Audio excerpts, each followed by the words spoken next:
تقدیر کا جو عقیدہ شریعت نے بیان کیا ہے اس کا بھی لوگ غلط استعمال کر رہے ہوتے ہیں, غلط جگہ فٹ کر رہے ہوتے ہیں اس کو. ہمارا عقیدہ ہے نا کہ سب کچھ پہلے سے کیا ہے, طے شدہ, موت لکھی ہوئی, رزق لکھا ہوا, حتیٰ کہ جنت جہنم بھی لکھا ہوا ہے. قرآن نے یہ عقیدہ بیان کیا موٹیویٹ کرنے کے لیے, مایوس کرنے کے لیے نہیں. ہم کیا ہو رہے ہیں, مایوس, کہ یار جب جنت بھی لکھی ہوئی جہنم بھی لکھی ہوئی تو عمل کا کیا فائدہ, جانا تو جہاں ہے وہیں جائیں گے ہم, ٹھیک ہے نا. جب صحت اور موت لکھی ہوئی ہے تو صحت بنانے کا, جب ہر ایک کی عمر لکھی ہوئی ہے تو صبح جاگنگ کی ٹینشن لینے کا, بے بول لو کیا ہو گیا بھائی جب لکھا ہوا ہے کہ یہ بندہ 50 سال میں مرے گا, تھوڑا بڑھا لیتے ہیں احتیاطاً 80 سال میں مرے گا, ایک مثال دے رہا ہوں, ہم کیوں جلدی ماریں اس کو 30 سال پہلے, 80 زیادہ ہو جائیں گے پھر تو وہ جاگنگ بالکل بھی نہیں کرے گا, 50 ہی کر لو. فرض کرو یہ بندہ کب مرے گا, 50 سال, تو جاگنگ کا کوئی فائدہ ہے صبح صبح اٹھنے کا, کولیسٹرول لیول چیک کرنے کا, شوگر, لڈو, احتیاط, موٹاپا کم کرو, سب ٹوپی ڈرامہ ہے بھائی. موت تو کیا ہے, لکھی ہوئی ہے, لکھا ہوا ہے. ہمارے ہاں بہاری, میں بہاری نہیں ہوں لیکن ہمارے دوستوں میں بہاری ہیں, ان کے ہاں مشہور ہے کہ جب انسان کی شامت آتی ہے تو اونٹ پہ بیٹھے ہوئے آدمی کو بھی کتا کاٹ لیتا ہے, حالانکہ کتا وہاں تک, لیکن جب شامت آتی ہے کتے کو اللہ وہاں پہنچا دے, یا اونٹ کو بٹھا دیتے ہیں اس میں. ویسے شرافت سے اونٹ چلتا چلا جا رہا ہے, کتے کو دیکھ کے بیٹھ جاتا ہے زمین. بات بالکل صحیح ہے, جب شامت آتی ہے تو ایسا ہوتا ہے. یہ تقدیر کا عقیدہ ہے کہ جو ہے وہ ہوگا, لیکن مسلمان اس تقدیر کا غلط استعمال کر رہے ہیں. غلط استعمال کیا کر رہے ہیں, عمل کا کیا فائدہ جب جنت جہنم لکھی ہوئی ہے, صحت بنانے کا کیا فائدہ جب صحت اور بیماری پہلے سے لکھی ہوئی ہے, کرونا کا ٹیکہ لگانے کا کیا فائدہ, ویکسین کا کیا فائدہ, وہ تو جو مرنا ہے وہ تو مرے گا.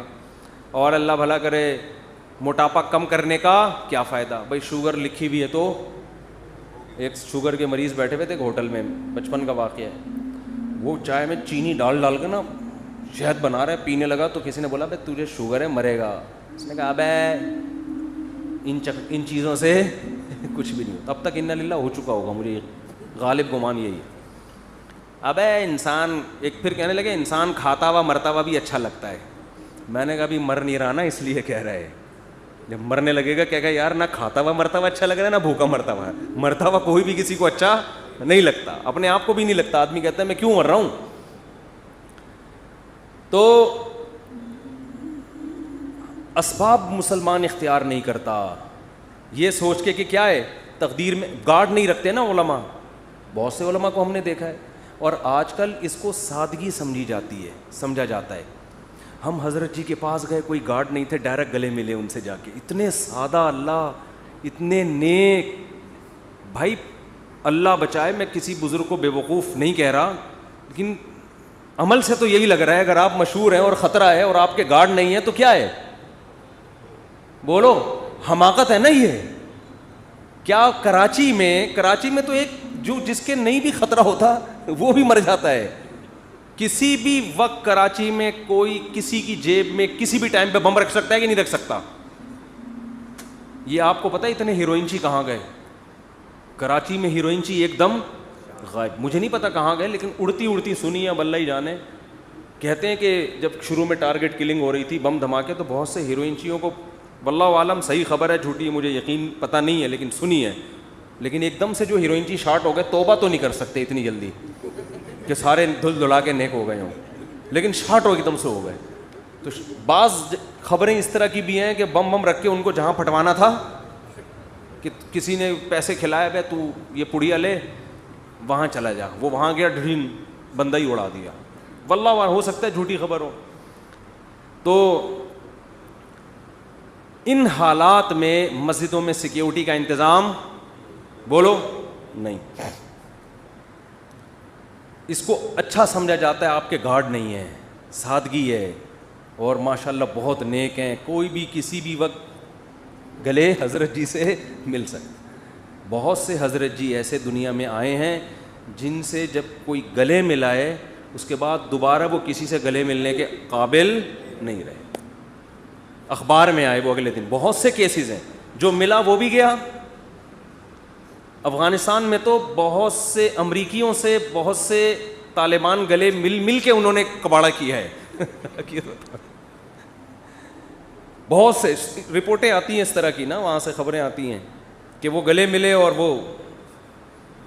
وہ جنت میں بھی اب کیا کر رہے ہیں, جنت میں یا برزخ میں بغلگیری ہو رہے ہیں. وہ چھوڑ ہی نہیں رہا اس کو, کہہ رہے اب تو کہاں لے کر آ گیا مجھے.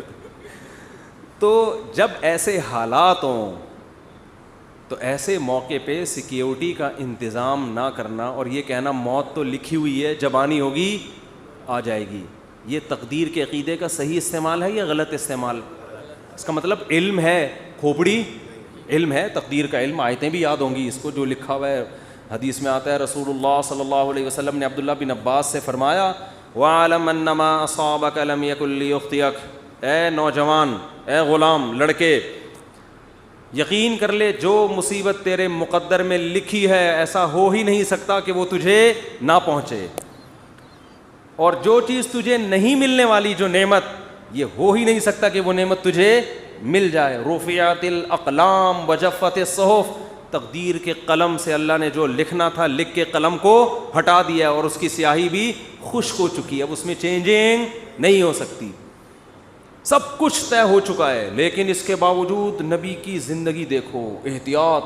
قرآن کہہ رہا ہے نماز کی حالت میں اسلحہ اٹھا کے نماز پڑھو میدان جنگ میں, اسلحہ رکھنے کی تمہیں زمین پہ اجازت نہیں ہے. سب ایک ساتھ نماز نہیں پڑھیں گے, آدھے پڑھیں گے, آدھے فرنٹ لائن پہ کھڑے ہوں گے. وَدَّ الَّذِينَ كَفَرُوا, کیونکہ جو دشمن ہے وہ چاہتا ہے لَوْ تَغْفُلُونَ عَنْ أَسْلِحَتِكُمْ, کہ تم چند لمحوں کے لیے بھی اپنے اسلحے سے غافل ہو. اور غافل ہو کے کیا کر رہے ہیں؟ نماز. یہ نہیں کہ کوئی خدا نخواستہ کوئی گناہ میں مشغول ہیں, اللہ کی طرف مشغولیت کی وجہ سے دشمن سے کیا ہو رہے ہیں؟ غافل. یعنی عبادت میں مشغول ہونے کی وجہ سے کیا ہو رہے ہیں؟ دشمن سے غافل. اس میں تو یہ ہونا چاہیے, ہم سے کوئی پوچھتا تو ہم کہتے بھائی تم اگر اللہ کے لیے اللہ کی طرف مشغول ہو نماز میں تو اللہ تمہاری حفاظت کرے گا, کیونکہ تم اللہ کے لیے, تم کوئی گناہ تھوڑی کر رہے ہو. اور اللہ نے حکم دیا نماز پڑھنے کا, تو اللہ کے حکم کو فالو کرتے ہوئے تم اگر نماز میں مشغول ہوگے تو مدد تمہاری غیب سے آئے گی. دشمن تمہاری طرف آنکھ اٹھا کے بھی نہیں دیکھے گا. نا نا نا, اللہ نے فرمایا کہ نماز تو قائم کرنی ہے. سارے نہیں نمازی, وہ سب کو دیکھیں گے نماز پڑھ رہے ہیں, ایک ہی حملے میں سب کو قتل کر دیں گے. آدھے لوگ وہاں رہیں, آدھے کیا کریں؟ نماز پڑھیں. اور اگر یہ بھی ممکن نہ ہو, مثال کے طور پر اتنی بڑی تعداد نہیں ہے مجاہدین کی کہ آدھے وہاں رہ کے دفاع کر سکیں, تو اللہ نے فرمایا جماعت چھوڑ دو. فرجالاً او رکبانا, انفرادی بھی نہیں پڑھ سکتے تو پیدل موقع ملتا ہے چلتے ہوئے پڑھ لو, اور گھوڑے پر موقع ملتا ہے تو گھوڑے پہ نیت باندھ لو. گھوڑے سے اترنے کی بھی اجازت بولو نہیں آ رہی بات میرا خیال. تو یہ صحابہ بڑے آرام سے کہہ سکتے تھے بھائی جو لکھی ہوئی ہے وہ تو آ جائے, ہم تو نماز میں مشغول ہیں. ہمارے حضرت کے ہاں پہرا ہوتا تھا نماز کے دوران, جب حضرت نماز پڑھاتے تھے ممبر پہ گارڈ آ کے کھڑا ہوتا تھا, ایسے ریپیٹر لے کے یوں دیکھ رہا ہوتا تھا. بہت سے لوگوں نے حضرت کو لکھا یہ کون سا اسلام ہے؟ نماز میں ہم اللہ کی طرف مشغول ہیں اور محراب پہ ممبر پہ کون کھڑا ہوا ہے؟ گارڈ کھڑا ہوا ہے. نماز کے دوران یہ کیا ہے؟ میں نے فرمایا کہ نماز کے دوران نہیں بم پھٹ سکتا کیا؟ نماز کے دوران کوئی نماز توڑ کے نمازیوں پہ فائرنگ نہیں کر سکتا. یہ کون سی کتاب؟ یہ تو کسی کتاب میں نہیں لکھا کہ جی اللہ نے کہا ہے کہ جب تم نماز پڑھو گے تو نہ بم پھٹے گا, نہ کوئی دہشت گرد اندر داخل ہو سکتا ہے, اور تم سب سجدے میں ہوگے تو فرشتے تمہاری حفاظت میں لگے. نہ قرآن میں بھی نہیں لکھا, نہ حدیث کسی کتاب میں نہیں لکھا. یہ بہت سے مسجدوں میں بم دھماکے نماز کے دوران ہوئے ہیں. اچھا کچھ ویڈیوز میں نے دیکھی یوٹیوب پہ, اس میں بتایا کہ امام کا تقویٰ دیکھیں. زلزلہ آیا, امام صاحب کھڑے ہوئے ہیں نا, کام پی رہے ہیں, کھڑے ہوئے ہیں. زلزلہ آ رہا ہے, امام صاحب کیا کر رہے ہیں؟ ایک ایک کر کے مقتدی کھسک رہا ہے, لیکن امام صاحب زندہ باد. یہ حماقت ہے پرلے درجے کی. نبی نے فرمایا نماز میں اگر سانپ دیکھو تو یہ نہیں فرمایا کہ خشوع و خضوع میں مشغول رہو, سانپ تمہارا کچھ بھی نہیں بگاڑے گا. صحیح بخاری مسلم کی غالباً حدیث ہے, آپ نے فرمایا اس کو مارو, قتل کرو سانپ کو. نماز توڑ دیں آپ, جا کے اس کو قتل کریں. بھائی کسی کو مار دے گا, نماز پڑھ لینا آرام سے, ورنہ نماز جنازہ ہوگی تھوڑی دیر میں, پھر 15-20 آدمیوں کی. اللاجیکل باتیں آج بہت سے مذہبی لوگوں کا حصہ بن چکی ہیں, ان کی سوچ کا. اللاجیکل بات جب کریں گے, بات ایسی کریں گے, آدمی کہے گا تو چپ رہتا تو زیادہ اچھا. اللاجیکل بات, اور اس کو سمجھتے ہیں بزرگی اور کمال. اسی وجہ سے مار بھی کھا رہے ہیں لوگ. بہت سے دینداروں سے نفرت کرنے لگے ہیں کہ یار ان کی باتیں کھوپڑی میں آنے والی نہیں ہیں, یہ پتہ نہیں کون سے زمانے کی باتیں کر رہے ہیں, یہ بس نہیں چلا جا سکتا دین پہ بھائی. یہ تو میں یہ عرض کر رہا تھا, ادھر قرآن نے حکم دیا کہ نماز کے دوران بھی, کیونکہ ایسا نا بلا وجہ کلاشن کوفے لے کے مسجدوں میں آ جائیں جہاں خطرہ ہو. میدان جنگ میں تو خطرہ ہوتا ہے نا, تو قرآن کیا کہہ رہا ہے, نماز میں بھی آپ نے اسلحہ اٹھا کے نماز پڑھنی. اور آدھے لوگ ادھر ہوں گے, یہ بھی نہ ہو فرجالن او رکبانا, تو پیدل یا سوار ہو کے نماز پڑھو. جماعت سے نماز ایسے موقع پہ کیا ہے, معاف ہے, کیونکہ اصل مسئلہ کیا ہے, وہاں کا مسئلہ ہے, پہلے اس کو نمٹاؤ. اور سناؤں آپ کو آگے میں, پوری امت کا اس پر اجماع ہے کہ اگر دشمن آپ کے قیدیوں کو ڈھال بنا کے لے آئے سامنے, لڑائی ہو رہی ہے, بہت سے آپ کے مسلمان قیدی دشمن کی قید میں تھے, سمجھ رہے ہیں, بہت سے آپ کے مسلمان قیدی کہاں تھے, دشمن کی قید. میدان جنگ میں وہ سامنے لے آئے ان کو فرنٹ پہ, معصوم بچے ہیں یا عورتیں ہیں یا معصوم مسلمان ہیں. اب آپ اگر فائر کریں گے تو کس کو لگے گا, مسلمان. آپ اگر تیر چلائیں گے تو ہو سکتا ہے کوئی معصوم بچے کو. میدان جنگ میں انہوں نے ڈھال بنا دیا, آپ کے لیے جائز ہے فائر کرنا ایسے موقع. وجہ اس کی یہ کہ اگر اس بیس پہ آپ رک گئے تو وہ غالب آ جائے گا, وہ تو آپ کو قیدی بنا کے لے جائے گا, وہ تو آپ کو اس سے زیادہ قتل کرے گا. اب مجبور ہیں, آپ نے نیت کرنی ہے دشمن کو مارنے کی, لیکن چونکہ لاجک کیا کہتی ہے, لاجک یہی کہتی ہے بھائی آپ کے علاوہ اب آپ کے پاس اس کے علاوہ کوئی آپشن نہیں ہے, کیونکہ وہ ہمیشہ پھر یہ کریں گے. تو اس لیے ایسے موقع پہ جنگ میں اگر آپ کے اپنے جو ڈھال بنائی ہوئی انہوں نے ان بندوں پہ گولیاں لگ رہی ہیں, تو تمام فقہا کا اس پر اجماع ہے کہ میدان جنگ میں آپ کو اجازت ہے اپنے آدمی قتل کرنے کی. نیت اپنے آدمیوں کی نہ ہو, نیت کس کی ہو, ان کی ہو. یہ مجبوری ہے, اس کے بغیر ہو نہیں سکتا. آج کوئی مذہبی آدمی اس طرح کی بات کرے, لوگ کہیں گے کیا کہہ رہا ہے, اپنے لوگوں کو قتل کرنے کی باتیں کر. عام حالات میں نہیں ہے, جب ڈھال بنا کے لائیں تو ہم نیت اس کی کریں گے دشمن کی, کہ بھائی اب مجبوری ہے, اگر مارا جا رہا ہے تو کیا کریں, ورنہ تو وہ ایسے موقع پہ کسی نے یہ نہیں لکھا کہ ہم مسلح بچھا کے بس اب تو ہمارے پاس دعا کے علاوہ کوئی آپشن نہیں. ہم کہیں گے اللہ یہ معصوم مسلمان ہمارے سامنے لے آئے, اے اللہ بس معاف کر دے, اے اللہ کیا کر, ہم تو مجبور ہیں اب تو. اللہ کہے گا بھائی زمین میں جب تک ہو تو جو اسباب اختیار کرے گا مدد اس کے ساتھ ہوگی. سمجھ رہے ہو, مدد کس کے ساتھ ہوگی, جو گراؤنڈ ریئلٹی کو دیکھے گا. جنگ میں ایسا ہوتا ہے, چالیں چلی جاتی ہیں جنگ میں, مختلف حربے استعمال کیے جاتے ہیں. تو میں یہ عرض کر رہا تھا, یہ جو تقدیر کا عقیدہ ہے اس کا صحیح مطلب کیا ہے, اس کو سمجھیں. صحیح مطلب یہ ہے, کام کرنے سے پہلے آپ نے کامیابی کے تمام ذرائع, تمام وسائل, تمام اسباب بھرپور طریقے سے استعمال کرنے ہیں. سمجھ میں نہیں آ رہی بات؟ مثال کے طور پر آپ چاہتے ہو میں 90 سال تک زندہ رہوں, ہر آدمی چاہتا ہے. نہیں چاہتے تو بتا دیں, ہاتھ کھڑا کریں. جو حضرات سبھی چاہتے ہیں, ہر آدمی چاہتا ہے میں 90 سال تک. بہت سے لوگ اس لیے بھی چاہتے ہیں تاکہ پہلی والی مرے, اللہ معاف فرمائے, غلط سوچ ہے. ان کو پتا ہوتا ہے ہماری زندگی میں اس کے مرنے کا کوئی چانس, بہت غلط سوچ ہے یہ میں بتا دوں, لیکن ہے بعض لوگوں کی. تو ہر آدمی چاہتا ہے, عورتیں بھی مرد بھی. آپ نے کیا کرنا ہے, اور اللہ کی طرف سے بھی اجازت ہے, حدیث میں آتا ہے, مفہوم حدیث کا, مسلمان کی جو لمبی عمر ہے وہ اس کے حق میں کیا ہے, رحمت ہے. اس کی زندگی میں رمضان کے روزے زیادہ ہوں گے, اس کی زندگی میں صدقات زیادہ ہوں گے, اس کی زندگی میں زکاتیں زیادہ ہوں گی. تو اعمال کا ایک بہت لمبی عمر, مسلمان اگر نیکیاں کرے اس میں تو بہت بڑی اللہ کی نعمت ہے, بہت بڑی رحمت ہے. اس کے پاس اعمال کا ذخیرہ بہت زیادہ, اس کے پاس لیلۃ القدریں زیادہ ہوں گی, اس کے پاس بقرعید کی قربانیاں زیادہ ہوں گی, بہت کچھ اس کے پاس زیادہ ہوگا. اب آپ نے کیا کیا, آپ نے کہا بھائی زندگی چاہیے, اللہ نے حکم دیا اسباب اختیار کرو. سمجھتے ہو, جو بھی اسباب, اور ہر چیز کے ماہرین سے پوچھا جاتا ہے کہ اس کا سبب کیا ہے. آپ چاہتے ہو, آپ کے پاس W11 ہے, مزدہ ہے, آپ چاہتے ہو کہ یہ لانگ لائف ہو اس کی, تو آپ مفتیوں سے پوچھو گے. آپ کس سے پوچھو گے؟ میکینکس, جو مزدہ کے میکینک ہوتے ہیں. آپ کے پاس 1 to 5 ہے, آپ 1 to 5 کے جو میکینک ہیں ان سے پوچھو گے یار میں چاہتا ہوں جو میری بائک آج جیسی چمک رہی ہے اور جیسی انجن کی پاور آج ہے 20 سال کے بعد بھی یہ ایسی رہی, تو آپ کو بتائے گا بھئی آئل جلدی چینج کر لیا کرو, مینٹیننس کا خیال کرو, یہ کرو وغیرہ وغیرہ وغیرہ. آپ کسی مولانا صاحب کے پاس آؤ گے تو وہ آپ کو اس کا جواب بولو نہیں, وہ یہ بتائے گا کہ یعنی اگر آپ لمبی عمر چاہتے ہو, یہ باڈی بھی تو ایک مشین ہے نا, تو آپ اس کے لیے ڈاکٹروں کے پاس جاؤ گے, علماء کے پاس نہیں. علماء کے پاس صرف یہ پوچھنے کے لیے آؤ گے کہ لمبی عمر کا اسلام میں کوئی فائدہ بھی ہے یا نہیں ہے, یہ بتا دیں آپ مجھے. باقی عمر, صحت کیسے ہوگی, عمر میں اضافہ کیسے ہوگا, یہ کون بتائے گا؟ یہ میں نہیں بتاؤں گا, ٹھیک ہے, یہ میں نہیں بتاؤں گا. یہ کون بتائے گا؟ یہ ڈاکٹر صاحب بتائیں گے. آپ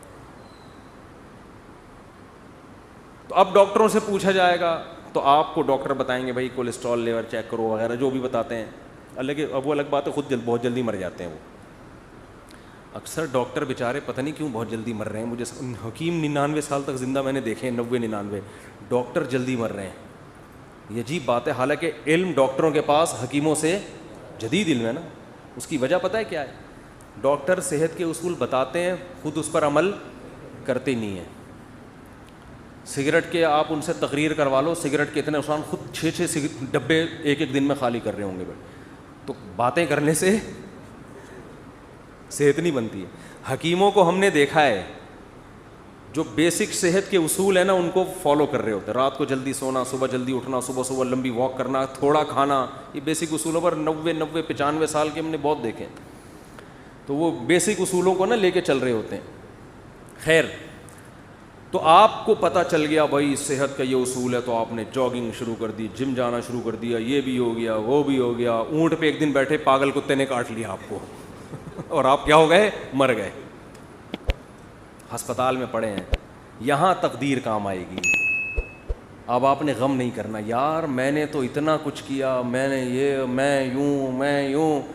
تو ایسے موقع پہ, یہ اس موقع کی حدیث ہے, وَعْلَمْ أَنَّمَا أَصَابَكَ لَمْ يَكُنْ لِيُخْطِئَكَ. نبی حضرت عبداللہ بن عباس سے فرما رہے ہیں کہ یقین کر لے جو مصیبت تجھے پہنچی ایسا ہو ہی نہیں سکتا تھا کہ وہ نہ پہنچے. بس اللہ نے مقدر یہی کیا ہوا تھا. تم نے اپنے اسباب اختیار کر لیے, تمہیں ثواب مل گیا, لیکن اللہ نہیں چاہتا تھا.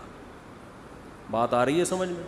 تو ہو جاتا ہے ایسے موقع پہ ہے, پہلے نہیں ہے, کام کے بعد ہے. بشرطے کہ آپ نے کام پورا کیا ہو, آپ نے کام پورا کیا ہو. اگر آپ نے کام پورا نہیں کیا پھر تسلی کا آپ کو حکم نہیں ہے. آپ شوگر کے مریض ہیں, 6 لڈو کھا کے آپ کی شوگر ہائی ہو گئی, آپ پڑے میں کہہ رہے ہیں مقدر میں یہی لکھا ہوا تھا, گناہ ملے گا ایسے الفاظ کہنے سے.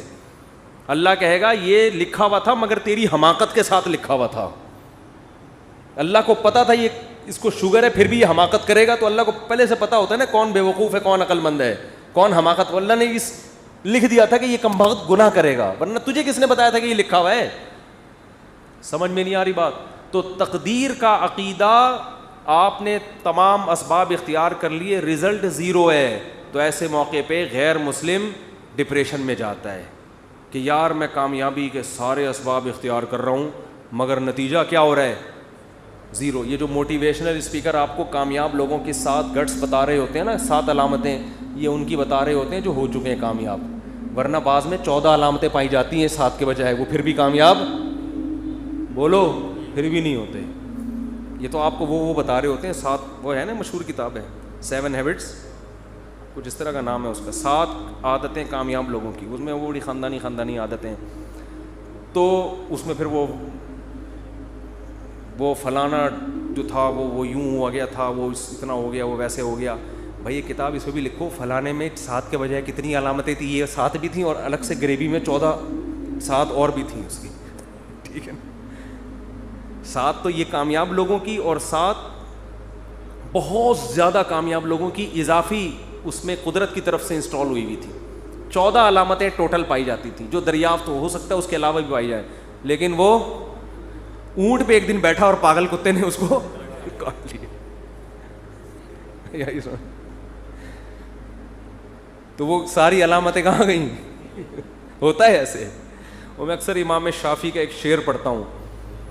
امام شافعی بہت بڑے شاعر تھے. ان کا ایک شعر ہے, وہ شعر کہتے ہیں کہ اذا سمعت بان مشدودا حوا عودا فاثمر في يديه فصدقي واذا سمعت بان محروما اتى ماء ليشربه فغاض فصدقي یا فحققی. امام شافعی فرماتے ہیں کہ اگر تمہیں پتہ چلے نا کسی کی اچھی قسمت ہے, خوش قسمت آدمی, اس نے ایک دن لکڑی ہاتھ میں پکڑی اور لکڑی نے وہیں پھل دینا شروع کر دیے, ابھی اس نے اس کو زمین میں دبایا بھی نہیں, درخت بھی نہیں, پانی کھاد یہ اس پروسیس سے گزرے بغیر ہی قدرت نے اس کا ایسا ساتھ دیا کہ لکڑی نے یا بیج نے ہاتھ میں ہی پھل دینا شروع کر دیے. فصدقی, تصدیق کر دیا کرو, خوش قسمتوں کے ساتھ ایسے واقعات ہو جاتے ہیں. مٹی میں ہاتھ ڈالیں سونا بن جاتی ہے. وہ ہوتا ہے نا, جس کاروبار میں ہاتھ ڈال رہے ہیں وہ ایک دم چلنا شروع. ایسے بہت سے لوگ ہم نے دیکھے, وہ گولے گنڈے کی ریڑھی لگائیں کروڑ پتی ہو جاتے ہیں, اور جناب وہ جس کام میں ہاتھ ڈالتے ہیں برکت. اور ایسے لوگ بھی ہیں, کوئی کروڑ پتی تاجر نے ان کو بلا کے صرف چائے پلا دی اپنی دکان پہ, مشورہ لے لیا چھوٹا سا, اور کاروبار ٹھپ ہونا شروع. کروڑوں کے کاروبار جب ان کے حوالے کرو تو ایک دم بیٹھ جاتا ہے وہ. بعض دفعہ ان کی اپنی حماقت ہوتی ہے, بعض دفعہ اللہ کی طرف سے بھی ہوتا ہے. تو فرماتے ہیں وَإِذَا سَمِعْتَ بِأَنَّ مَجْدُودًا حَوَا عُودًا فَأَثْمَرَ فِي يَدَيْهِ فَصَدِّقِي. خوش قسمت آدمی کے بارے میں اگر تم نے سنا کہ لکڑی ہاتھ میں پکڑی اور اس نے پھل دینا شروع کر دیا, مان لیا کرو ایسے واقعات ہو جاتے ہیں خوش قسمتوں کے ساتھ. وَإِذَا سَمِعْتَ بِأَنَّ مَحْرُومًا أَتَى. اور جب بدقسمت آدمی ہے اس کے بارے میں کبھی یہ خبر سننے کو ملی کہ اس کو صرف پانی چاہیے تھا, کوئی کروڑوں اربوں روپے بھی اس کی خواہش بیچارے کی نہیں, وہ کہہ رہے ہیں پانی مل جائے مجھے پیاس لگ رہی ہے, اور اسباب ایسے پیدا ہوئے کہ بھرا ہوا کنواں, اب تو ملے گا ہی پانی,